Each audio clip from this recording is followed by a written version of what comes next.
Bom dia, paz do Senhor Jesus. Que Deus abençoe o seu dia, a sua semana. Estamos hoje aqui para mais um devocional, né? Graças a Deus. E a palavra de hoje é Jeremias 10. Vamos orar para iniciar esse estudo, porque toda honra e glória vai para o Senhor Jesus. Bom dia, amada amiga Márcia. Deus abençoe. Vamos orar. A palavra é Jeremias 10. Senhor, nós agradecemos, Pai, por estarmos aqui reunidos na sua santa e preciosa presença. Nós queremos te honrar, Senhor, te agradecer, te glorificar, Pai, te adorar, para que o Senhor seja o protagonista desse estudo, Pai, dessa palavra, que o Senhor me use como um instrumento, Pai, da tua vontade, que saia da minha boca somente aquilo que for da tua vontade, exclua tudo aquilo que vier do meu intelecto, da minha mente, Pai, da minha alma, porque quem comanda aqui é o Espírito, meu Espírito comanda a minha alma, e esse Espírito, ele é guiado pelo Senhor. Então eu peço, Senhor, que o Senhor, através das suas palavras, possa libertar, possa curar, possa promover a mudança, Pai, a verdadeira metanoia, Senhor, de todos aqueles que necessitam ouvir da Tua palavra, do Teu amor, de tudo aquilo que o Senhor precisa, Pai. O Senhor vai entregar essa palavra para aqueles que necessitam, Jesus. E eu te agradeço por ser um instrumento, por ter o privilégio de ser usada para a tua vontade, Pai, para que se cumpra aquilo que é da tua vontade, do teu querer, Pai, para que almas, corações, espíritos sejam libertos, Pai, que sejam restaurados, que sejam vivos, que sejam energizados, Pai, que sejam avivados, Senhor. Eu te peço, Pai, me use, Pai, como da maneira que o Senhor quiser e faça aquilo que é do teu querer. Em nome de Jesus, amém. Então vamos lá para a palavra. Jeremias 10. Os ídolos e o Senhor. Ouve a palavra que o Senhor vos fala a vós, ó casa de Israel. Assim diz o Senhor. Não aprendais o caminho das nações, nem vos espanteis com os sinais dos céus, porque com eles se atemorizam as nações. Porque os costumes dos povos são vaidade, pois cortam do bosque um madeiro, obra das mãos do artífice, como um machado. Com prata e com ouro o enfeitam, com pregos e martelos o firmam, para que não se mova. São como a palmeira, obra torneada, mas não podem falar, necessitam de quem os leve. Porquanto não podem andar, não tenhais receio deles, pois não podem fazer mal, nem tampouco têm poder de fazer bem. Ninguém há semelhante a ti, ó Senhor. Tu és grande, e grande é o teu nome em força. Quem te não temeria a ti, ó Rei das Nações? Pois isso só a ti pertence, porquanto entre todos os sábios das nações e em todo o seu reino, ninguém há semelhante a ti. Mas eles todos se embruteceram e se tornaram loucos. Ensino de vaidades é o madeiro. Trazem prata estendida de Tarsis e ouro de Ufaz, trabalho do artífice e das mãos do fundidor. Fazem suas vestes de azul celeste e púrpura, obra de sábios são todos eles. Mas o Senhor Deus é a verdade. Ele mesmo é o Deus vivo e o Rei eterno. Do seu furor treme a terra, e as nações não podem suportar a sua indignação. Assim lhes direis: os deuses que não fizeram os céus e a terra desaparecerão da terra e debaixo deste céu. Ele fez a terra pelo seu poder, ele estabeleceu o mundo por sua sabedoria, e com a sua inteligência estendeu os céus, fazendo ele soar a voz. Logo há ruído de águas no céu, e sobem os vapores da extremidade da terra. Ele faz os relâmpagos para a chuva e faz sair o vento dos seus tesouros. Todo homem se embruteceu e não tem ciência. Envergonha-te todo fundidor da sua imagem de escultura, porque sua imagem fundida é mentira. E não há espírito nela. Vaidades são obra de enganos. No tempo da sua visitação, virão a perecer. Não é semelhante a estes a porção de Jacó, porque ele é o Criador de todas as coisas, e Israel é a vara da sua herança, Senhor dos exércitos é o seu nome. Ajunta da terra a tua mercadoria, ó habitante da fortaleza, porque assim diz o Senhor, eis que desta vez arrojarei, como se fora como uma funda, os moradores da terra e os angustiarei, para que venham a senti-lo. Ai de mim por causa do meu quebrantamento. A minha chaga me causa grande dor. E eu tinha dito, certamente isto é enfermidade que eu poderei suportar. A minha tenda está destruída e todas as minhas cordas se quebraram. Os meus filhos foram-se de mim e não existem. Ninguém há mais que entenda a minha tenda e que se levante as minhas cortinas, porque os pastores se embruteceram e não buscaram ao Senhor. Por isso não prosperaram e todos os seus gados se espalharam. Eis que vem uma voz de fama, grande tumulto da terra do norte, para fazer das cidades de Judá uma assolação, uma morada de dragões. Eu sei, ó Senhor, que não é do homem o seu caminho, nem do homem que caminha o dirigir os seus passos. Castiga-me, ó Senhor, mas com medida, não na tua ira, para que não me reduzas a nada. Derrama a tua indignação sobre as nações que te não conhecem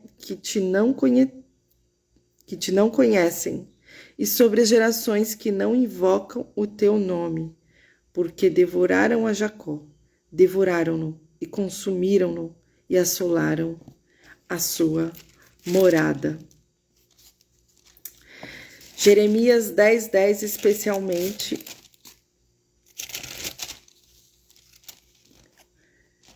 Mas o Senhor Deus é a verdade. Ele mesmo é o Deus vivo e o Rei eterno. Do seu furor treme a terra. E as nações não podem suportar a sua indignação. Eita, palavra mais atual que essa não há, né? O furor de Deus está vindo sobre toda a terra. Por quê? Porque as pessoas não reconhecem o nome dele como o único Deus. As pessoas zombam do nome dele. O pecado da idolatria aumenta na mesma proporção da prostituição, de todos os outros pecados, da cobiça, da vaidade. Tudo aquilo que desagrada o coração de Deus está acontecendo nesta geração. Pior até de quando acontecia na época de Noé, né? Porque estava acontecendo, só precisamos transportar o comportamento daquela época para essa época. E essa época está pior, muito pior, né? Mas eu vejo que o que mais deve incomodar o coração do Senhor é o pecado da idolatria, né? É o fato das pessoas não entenderem que é Ele somente, a Ele é toda a honra e a glória. É somente Ele que é o Deus vivo. O Deus da Bíblia, Ele é um Deus vivo. Ele é o Senhor que vive no nosso meio, que analisa a nossa vida, que vê tudo aquilo que está oculto, que vê todas as suas atitudes, todos os seus comportamentos, tudo que você está fazendo de errado, tudo que você está fazendo de acordo com a vontade dele. Você não esconde nada de Deus. Essa é a verdade. Nós não podemos enganar a Deus. Nós não podemos sabotar Deus. Nós não podemos mentir para Deus. Ele vê tudo. A presença do Deus vivo, ela é motivo, é ativo, muito ativo em todas as circunstâncias, em todas as épocas, né? E aqui eu elenquei algumas passagens, na verdade são muitas, onde ele prova que é somente ele que nós devemos a honra e a glória. E nós devemos nos atentar para tudo aquilo que a gente dedica mais energia e mais atenção, ao invés de cumprir aquilo que ele pede para nós cumprirmos, né? A prioridade é ele. Se preocupe com o reino de Deus e a justiça, e o resto lhe será acrescentado. Ele é prioridade. Ele que tem que ser glorificado em primeiro lugar. Ele que tem que ser idolatrado. Ele que tem que ser reverenciado.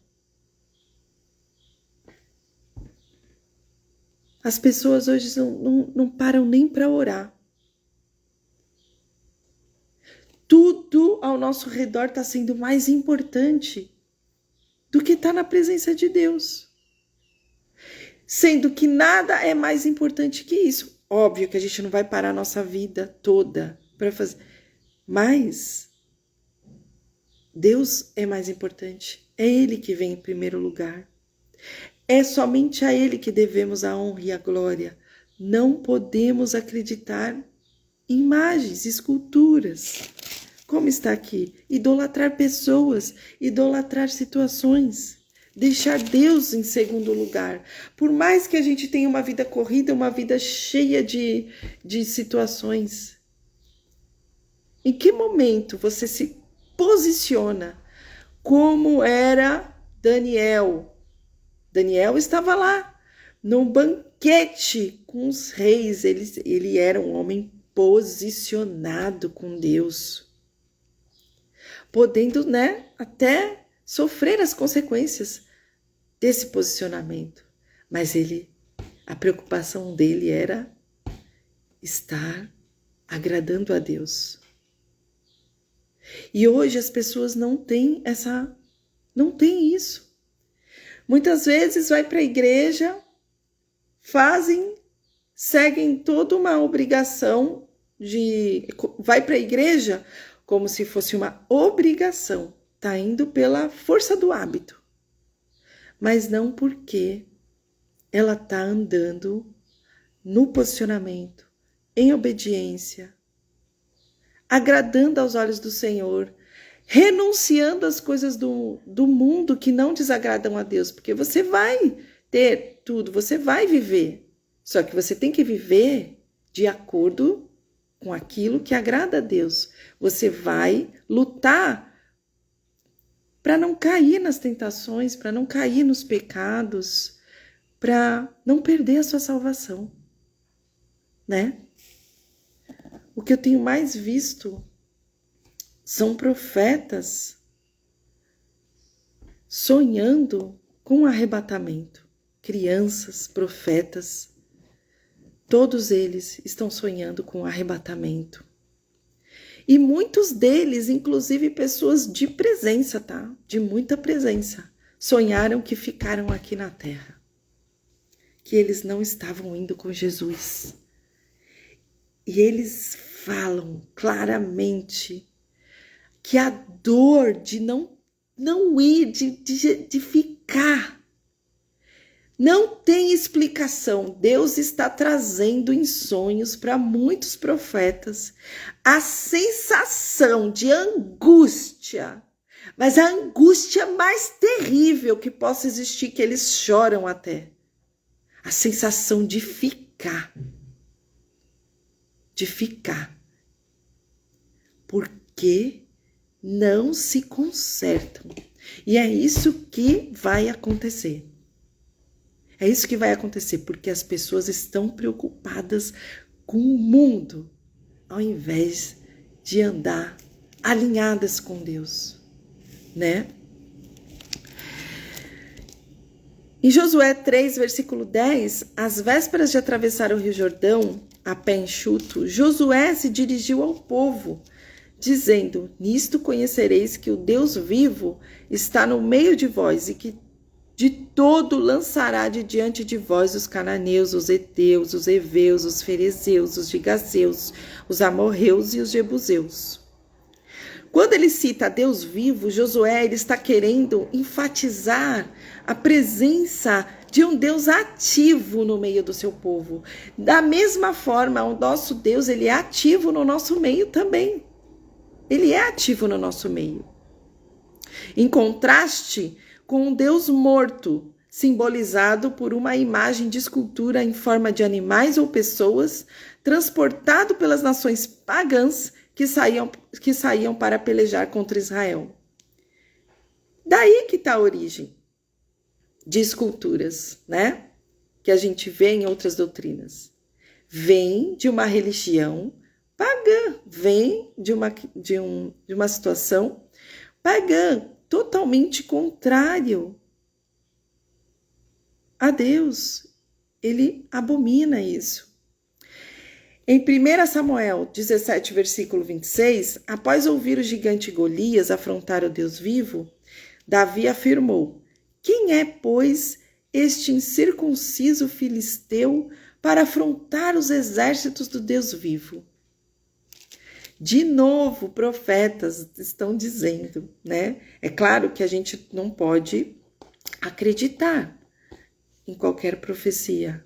Como profecia, você escuta e vai para a Bíblia. Se tiver de acordo com a Bíblia, ok, vem de Deus, porque o que mais tem agora é falso profeta.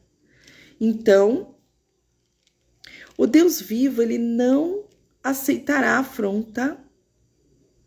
E nessa ocasião, ele deu vitória a Davi. Por quê? Afrontavam a Deus, afrontavam o nome de Deus. E o que está acontecendo hoje? Novamente no carnaval vai vir outra afronta para Deus. E Deus vai recair a ira dele sobre esta terra por causa dos afrontas contra o nome dele. Em 2 Reis 19, 16, o rei Ezequias orou dizendo: inclina, Senhor, o teu ouvido e ouve, abre, Senhor, os teus olhos e olha, e ouve as palavras de Senaqueribe, que ele enviou para afrontar o Deus vivo. O Deus vivo, ele abateu a arrogância de Senaqueribe e deu vitória a Ezequias. Você percebe que tudo que acontece de afronta para Deus, Deus traz toda afronta para Deus desperta a ira de Deus. Deus é amor, mas ele também é justiça. A ira dele é despertada. Tudo mediante afronta. Tudo mediante afronta. Se tem uma coisa que você não pode brincar, é com o nome de Deus. É com a igreja. Você quer ver, é com o ungido do Senhor. Você quer ver a ira de Deus recair sobre você? Mexe com a igreja, mexe com o ungido do Senhor e mexe com o nome de Deus. A ira de Deus vai recair sobre todos aqueles, e não foi diferente na Bíblia, que tem várias situações E não está sendo diferente, porque tudo que está acontecendo é uma resposta às afrontas de Deus também. No Salmos 42, versículo 2, o salmista expressou a sede da sua alma pelo Deus vivo, dizendo: a minha alma tem sede de Deus, do Deus vivo. Quando entrarei, me apresentarei ante a face de Deus. No Salmos 84, ele também diz: a minha alma está anelante e desfalece pelos átrios do Senhor. O meu coração e a minha carne clamam pelo Deus vivo. Em Jeremias 10:10, o profeta Jeremias, ele celebra o Deus vivo. Mas o Senhor Deus, ele é a verdade. Ele mesmo é o Deus vivo e o Rei eterno. Do seu furor treme a terra, e as nações não podem suportar a sua indignação. O rei Dário, ele também se dirigiu ao profeta Daniel na cova dos leões, dizendo: Daniel, servo do Deus vivo, dar-se-ia o caso que o teu Deus, a quem tu continuamente serves, tenha podido livrar-te dos leões? O rei Dário, ele se rendeu ao Deus vivo. Da minha parte, é feito um decreto pelo qual em todo o domínio do meu reino os homens tremam e temam perante o Deus de Daniel, porque ele é Deus vivo e para sempre permanente, e o seu reino não se pode destruir. O seu domínio é até o fim. O profeta Oséias, ele também escreve, dizendo: todavia, o número dos filhos de Israel será como a areia do mar, que não pode medir-se nem contar-te. E acontecerá que no lugar onde se lhes dizia: vós não sois meu povo, se lhes dirá: vós sois filhos do Deus vivo. O apóstolo Pedro, ele também reconheceu a identidade do Senhor Jesus Cristo, que é o Filho do homem. Tu és o Cristo, o Filho do Deus vivo. Nosso Senhor Jesus, ele também fez uma referência ao Deus vivo, provando lá em Mateus 22, versículo 32, para os saduceus a existência da ressurreição, dizendo: eu sou o Deus de Abraão, o Deus de Isaque e o Deus de Jacó. Ora, Deus não é Deus dos mortos, mas dos vivos. Deus não é Deus dos mortos, e sim dos vivos. Paulo, em Atos 14, versículo 15, também apresentou o Deus vivo aos moradores da cidade de Listra, que queriam idolatrá-lo por ter curado um paralítico. Varões, por que fazeis essas coisas? Nós também somos homens como nós, sujeitos às mesmas paixões. Só que tem um detalhe: nós renunciamos, que nos convertais dessas vaidades ao Deus vivo, que fez o céu, a terra, o mar e tudo quanto há nele. O apóstolo Paulo também elogia a conversão dos tessalonicenses ao Deus vivo, porque eles mesmos anunciam de nós qual é a entrada que tivemos para convosco, e como dos ídolos vos convertestes a Deus para servir ao Deus vivo e verdadeiro. O apóstolo Paulo ainda chama a casa de Deus de igreja do Deus vivo. A casa de Deus é a igreja do Deus vivo, é a igreja de Jesus Cristo. Não é a igreja do cantor gospel, não é a igreja do pastor super famoso, não é a igreja super surreal, né, piratécnica, esqueci aqui a palavra. Mas você está indo atrás de um show? Você está indo atrás de um evento? Ou você está indo atrás de um Deus vivo? Ou você está indo atrás da presença do Senhor Jesus Cristo? Porque a essência da igreja se perdeu. As pessoas buscam eventos, shows, idolatrar pessoas, idolatrar cantores. Será que estão buscando a presença? De estar ali, na casa de Deus, para isso? Para honrar o nome do Senhor? Para adorar o Senhor? Para a real e essência da adoração, de estar ali por amor ao Senhor Jesus Cristo.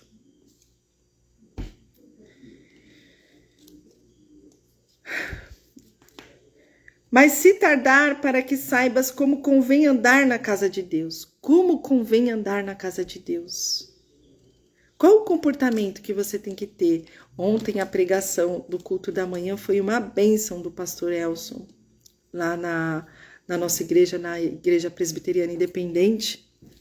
Ele falou sobre isso, sobre comportamento. Qual é o comportamento que uma pessoa que frequenta a casa de Deus, né, que quer seguir Jesus, deve ter? Será que está condizente com aquilo que agrada a Deus? Suas amizades, seu comportamento, os lugares que você frequenta. Se não for para fazer o propósito de Deus, o que você está fazendo em determinados lugares que desagradam o coração de Deus? Por que você está tendo determinados comportamentos, né? Muitas vezes não conseguindo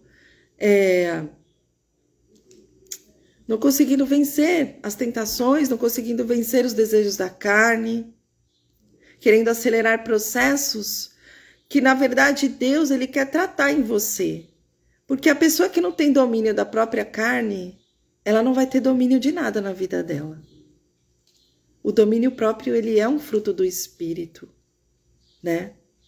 A gente pode ter várias situações que a gente pode ter uma tendência a cair, aquela espinha, né? Na nossa carne, que a gente sabe que se a gente não cuidar, se a gente não ficar ali em oração, a gente pode cair. Mas você só vai conseguir vencer isso se você se manter na presença de Deus, obediente à palavra, obediente à sua igreja. Às vezes a gente vê o pastor corrigindo uma pessoa, né? Aí essa pessoa, ela leva para outro lado. Mas é para o bem dela. O verdadeiro amigo e o verdadeiro pastor é aquele que vai mostrar aquilo que ele mesmo não está vendo, né? De errado na vida dele. Mas é para o próprio bem, é porque Deus está usando ainda de amor, de misericórdia, usando aquelas vidas para alertar sobre esse comportamento. O apóstolo Paulo, ele chama a casa de Deus de igreja. E ele fala, mas se tardar para que não saibas como convém andar na casa de Deus. Como convém andar na casa de Deus, que é a igreja do Deus vivo, a coluna e firmeza da verdade.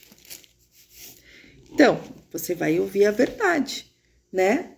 E às vezes a verdade dói, ela confronta, ela desperta a ira, ela desperta a raiva, mas isso também é bom. Despertar a ira não é bom, mas muitas vezes desperta aquela raiva dentro de nós, assim, tipo, caramba, mas isso é um processo natural que vai promover a mudança. A mudança. Precisa ser despertado um sentimento para a promoção da mudança. Em 1 Timóteo 4, versículo 10, Paulo menciona mais uma vez o Deus vivo, dizendo, porque para isto trabalhamos e lutamos, pois esperamos no Deus vivo, que é o Salvador de todos os homens, principalmente dos fiéis.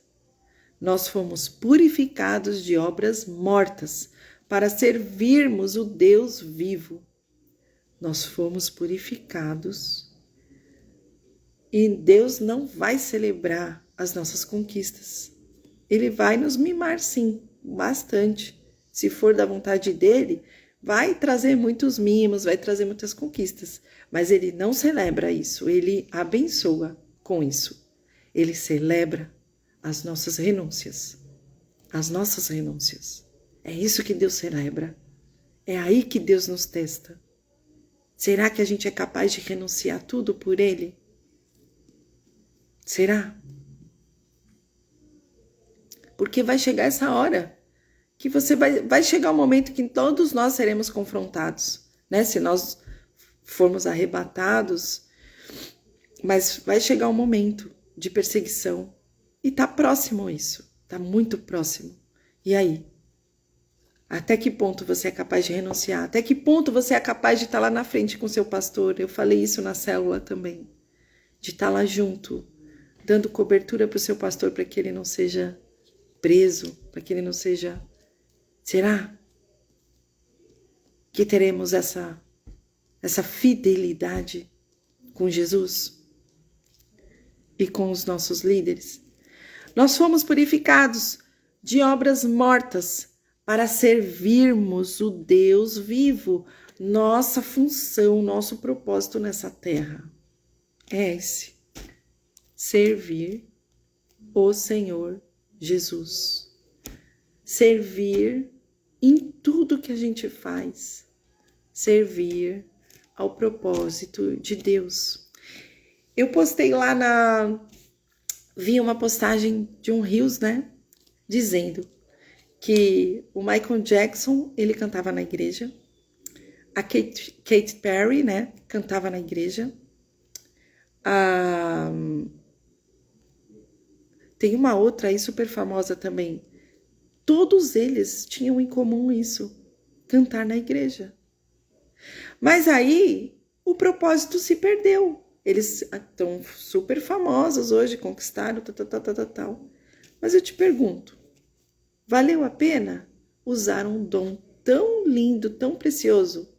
Vale a pena você ter um dom tão precioso, tão lindo e não servir para o propósito de Deus? Será que vale a pena?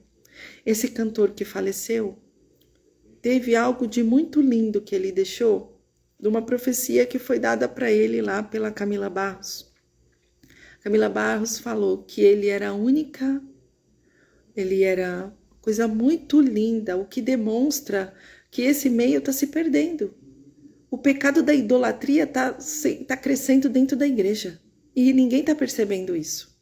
E é isso que Deus está sendo despertado a ira de Deus. E ele ainda falou para aquele rapaz, que eu acredito que ele tenha sido arrebatado, que você é a única alva, né? Você é como se as vestes dele estivessem brancas. Você foi o único que não foi contaminado nessa lama toda. Ou seja, nessa lama toda que está acontecendo dentro da própria igreja. Ele ainda não tinha sido contaminado, que as penas dele se mantinham brancas, assim como, né, acontece, que ele ainda era essência, que verdadeiramente o louvor dele era um louvor de adoração. Ele não estava ali para ser adorado, ele estava ali para adorar. Tanto é que as pessoas queriam tirar a foto com ele, e ele falou, olha, primeiro eu vou adorar. Ele nem disse, para você ver a humildade desse ser. Deus o levou para mostrar a essência de um verdadeiro adorador, né?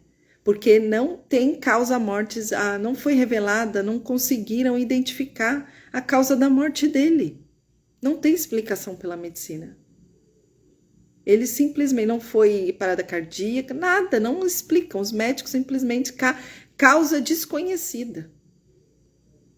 Ou seja, mais um sinal de Deus para essa terra, né? Então tá mostrando lá. Mostrou ele, olha, com toda educação, simplicidade, humildade, falou. Primeiro eu vou adorar, ele não disse, primeiro eu vou cantar. Se você dissesse, eu vou cantar para Deus, já é um ar de, né? Mas você já tem um certo, você está colocando eu. Não, até no modo como você percebe que verdadeiramente ele era um adorador, né? Ele usava o talento dele para o propósito. Ele falou, e primeiro eu vou adorar. E depois que eu adorar, eu vou tirar foto com todo mundo. Pronto. E no palco, né? Ele caiu. Então, eu creio que Deus tenha arrebatado ele, porque meses antes se falara, né, de uma transição espiritual e de que ele era o único com as vestes limpas em meio a um ambiente todo cheio de lama. O que eu entendo disso é que a essência da igreja, né? A essência de adoração, a idolatria, está invadindo o ambiente de Deus, né?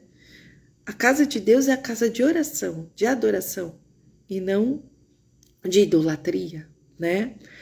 E por isso que eu gosto muitas vezes de, como a gente iniciou esse trabalho aqui na IPI, né? Igrejas simples, que a gente vê, não que as maiores elas sejam diferentes, não estou aqui julgando igrejas grandes, mas quando a gente vê o trabalho ali, o amor na obra, a presença, né? Sem idolatria, sem querer ter uma coisa, né? É muito lindo, porque você vê o amor pela obra, você vê o amor, ali o empenho de todos pela obra, né? E Deus está buscando isso, a simplicidade, a humildade, né? Está buscando o básico, que é crentes, cristãos, que oram, que estejam ali na presença e não no espírito de idolatria que está dominando, né? As igrejas principalmente. Em Apocalipse 7, versículo 2, o apóstolo João, ele contempla o selo de proteção do Deus vivo sobre os seus escolhidos. Nós somos os escolhidos e a gente precisa analisar tudo que está em nós, porque quando Jesus voltar, ele não vai levar aquele que não estiver alinhado. E vai ser dura, vai ser triste, angustiante ter que ficar. Eu vi outro anjo subir da banda do sol nascente, e que tinha o selo do Deus vivo, e clamou com grande voz aos 4 anjos, e que fora dado o poder de danificar a terra e o mar. O Deus vivo, ele é o mesmo Deus, sempre foi, sempre será. Deus de Davi, de Daniel, de Abraão, de Jacó, de todos. Ele é o mesmo, ele não mudou. Ele é o Deus Pai, ele é o nosso Senhor, ele é o nosso Salvador. Nosso Senhor e Salvador Jesus Cristo, que segundo a sua misericórdia, ele nos regenerou, ele nos ama, nos amou mais do que qualquer coisa. E deu a sua vida por nós para gerar ainda uma esperança para os seres humanos. Nós estamos ainda com esperança. Nós temos a esperança, porque nós estamos no tempo da graça.